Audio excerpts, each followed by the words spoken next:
बिस्मिल्लाहिर्रहमानिर्रहीम, अस्सलाम वालेकुम। एवन टीवी के न्यूज़ स्टूडियो से मैं हूं अलीशा अब्बासी और मैं हूं आयशा हमीद। नजर डालते हैं हेडलाइंस की जानिब। ब्लैक कैप्स ने शाहीनों पर व्हाइट वॉश का दाग लगा दिया। पाकिस्तान न्यूजीलैंड से तीसरा वनडे भी हार गया। 265 रन का हदफ पाकिस्तान टीम ने 221 रन पर डे।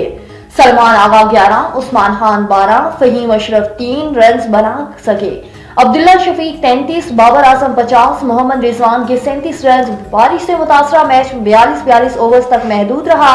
न्यूजीलैंड ने 8 विकेटों पर 264 रन बनाए। कप्तान माइकल ब्रेसवेल ने 59 रन के इनिंग्स खेली। आकिब जावेद, नसीम शाह ने 2 विकेटें हासिल की। न्यूजीलैंड ने 3 मैचेस की सीरीज 3-0 से कैविस के नाम कर दी।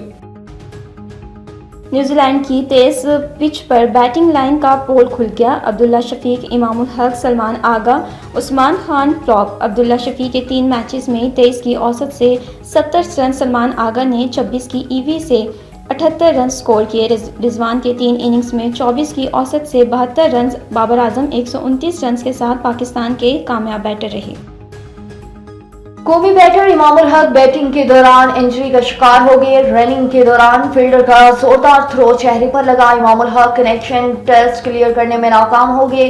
बैटिंग अधूरी छोड़कर मैदान से बाहर चले गए। इमामुल हक की जगह उस्मान खान ने बैटिंग की। मैच के दौरान एक मौके पर लाइट भी चली गई। नई नहरें नामंजूर। पीपल्स पार्टी शहबाज नहीं अवाम के साथ खड़ी होगी। बिलावल भुट्टो को एहतजाजी तहरीक शुरू होने और जलसे का ऐलान। वफाक को नुकसान पहुंचाने वाली हर पॉलिसी वापस दी जाए। दहशतगर्द जंग छेड़ चुके, मिलकर मुकाबला करेंगे। चारों सूबे भाइयों की तरह हैं।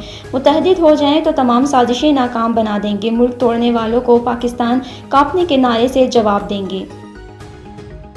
और जलसों में तकरीरें करने से मसाइल का हल नहीं निकाला जा सकता। बिलावल भुट्टो को बैठकर वफाक के सामने अपनी बातें रखनी चाहिए। वजीर इत्तलात अज़मा बुखारी का मशवरा। कहा, खैबर पख्तूनख्वा में करप्शन की दास्तान सामने आ रही है। चोर चोर की आवाजें उठ रही हैं। सूबे में इंफ्रास्ट्रक्चर है, न ही सहूलियात। अल-यमीन गंडापुर की वजारत आला खतरे में है।